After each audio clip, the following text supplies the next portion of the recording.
What's up guys? For today's video, mayroon po akong i-share sa inyo na kung saan kayo pwede mag-avail ng BMX na naggagandahan at nagpopormaduhan ng mga BMX na sporty type. Okay guys, ito budget meal lang ito. So napakamura na nito. Sa halagang 4,000 ay makakapag-avail ka na ng BMX na brand new na po. Nationwide, kahit saan ka man ay pwede na po kayo mag-order. Mapa Luzon, Visayas, Mindanao kayo ay pwede na kayo makapag-avail. Kasi dito sa SH BMX, ang purpose lang namin ay ipakita yung mga available kong mga BMX. Okay? Si SH, ipapakita lang po namin yung mga available na mga BMX. Okay? Kahit segunda mano, kahit mga brand new. Okay? So wala po tayong pilitan. So hindi po kami talagang literal nagbebenta dahil ang aming services ay mag-offer lang po kami. Ino-offer lang po namin kayo ng mga available po namin. Nasa sa inyo po kung bibilhin nyo or hindi. So meron po akong na-discover dito sa link na to. Okay, pipindutin nyo lamang yung link para mapunta po kayo sa website na yun para makapag-order.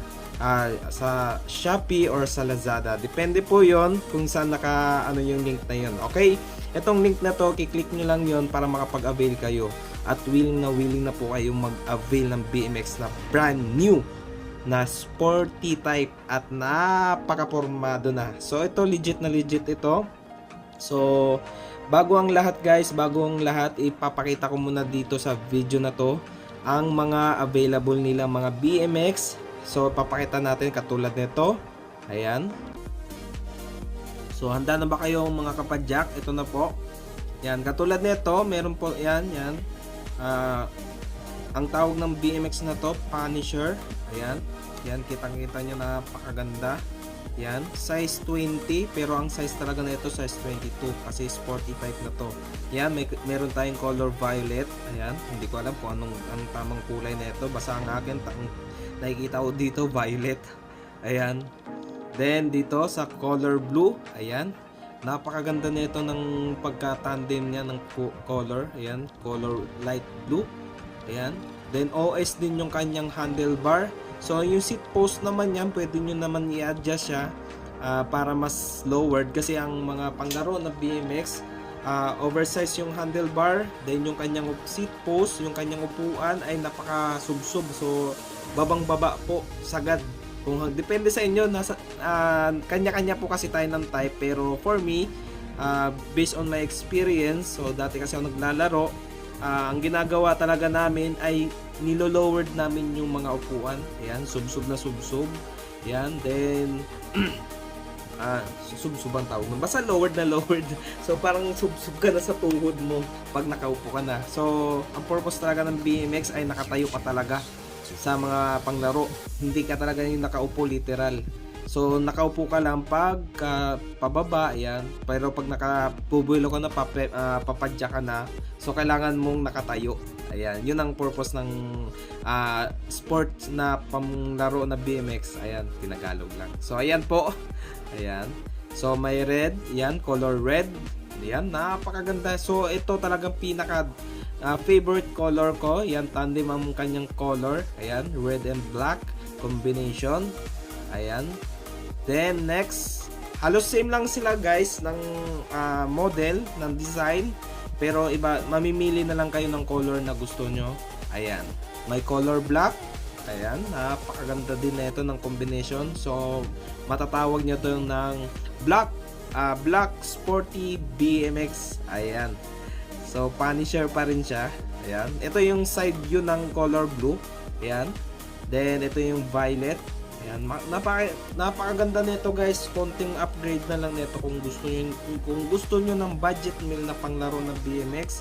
So you need to upgrade lang ng cassette type, yung gusto niyo tunog mayaman. Pero kung budget meal lang, okay na yan, tsagaan nyo na yan. Pero kung gusto mo naman, kung may budget ka naman, gusto mo yung tunog mayaman, upgrade nyo lang yung cassette type 6 pulse. Ayan, Yunos, ito paparinig natin sound check ng ating BMX na tunog mayaman. Ito yung tinutukoy ko guys, tunog mayaman 6 pulse, okay, cassette type kung tawagin ito. Ayan,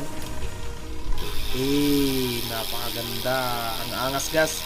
Talagang lilimunin ka balileg ng mga makakita nito, lalo ng mga bata makakita ng mga yung mga mahilig sa mga BMX. Ayan. Yan, tunog mayaman. Yeah. Napakamahal nito, guys. Pero meron tayong budget meal, meron din tayong original. Yan, worth ang pinaka mura nito na sa 1,500 something, mga ganun yung mga presyo. Yan. Tapos meron din pag gusto mo naman at kaya naman ng budget mo at swak naman sa budget mo, mga 6,000 yun ang mga highly recommend ko. Cassette lang siya, guys, yung sa likod lang parang hub. Kung front and rear yung bibilin mo, mas okay. Pero kung likod lang, okay lang na din kung nagtitipid ka. Kung yun lang tunog. Sa mga 6,000 mahigit ang mga original. Ayun. Nandito na rin yung link na to. Yan, nasa picture na to. Ito yung tinutukoy ko na cassette type para tunog mayaman. Ayan. Then, nasa link, yung yung link nito nasa ating comment section na rin. Ayan. Then, next tayo. Ito yung side view ng color black. Ayan. Then, red. Grabe, nagaganda talaga sa red ng combination niya. Napakaganda. So guys, kanya-kanya po tayo ng tipo ha. Hindi po tayo pare-pareho. So suggestion ko lang naman to. Ayan, para sa akin.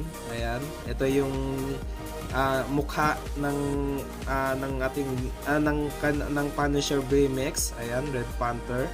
Ayan, blue. Ayan, ito yung blue. Then ito yung black. And the last ay yung violet. Ayan. So yun, guys. Sana nagustuhan nyo to, yung video na to. At sana hindi na kayo mahirapan maghanap ng mga BMX na kung saan kayo mag-avail. Mabubudo lang kayo. So dito na lang kayo mag-avail. Make sure at sigurado pa kayo na makakarating sa inyo. So depende pa rin naman, guys. Minsan kasi lahat ng online. So maraming scam, may mga legit, may hindi. So dito pinapakita na namin dito sa SSBMX. So hindi po akin tong na to ha. So binibigyan ko lang kayo ng idea kung saan kayo pwede mag-order ng mga BMX na napaka-formado at napakaganda para sa akin. Hopefully sa inyo rin, maganda rin ito sa inyo kasi talagang hirap. Karamihan sa atin may budget man o may pera man tayo, hindi natin alam paano bumili. 'Di ba? So yun nga, tinutulungan na po namin kayo na makapag-avail ng mga magagandang BMX nationwide. So yun, guys. Thank you for watching this video. Sana marami kayong natutunan sa video na to at nabigyan ko kayo ng idea about BMX. So ngayon, guys, konting lang ako, magre-request lang sana ako. Please follow my FB page. Then paki-share na rin sa mga naghahanap din ng BMX na katulad ng concept ng ganito at ipakita sa kanila yung mga BMX na pwede nilang mabili or magagamit. Ulit, ako po ay nagpapasalamat sa lahat ng mga nagsusuporta sa aking FB page. Thank you, and God bless. See you!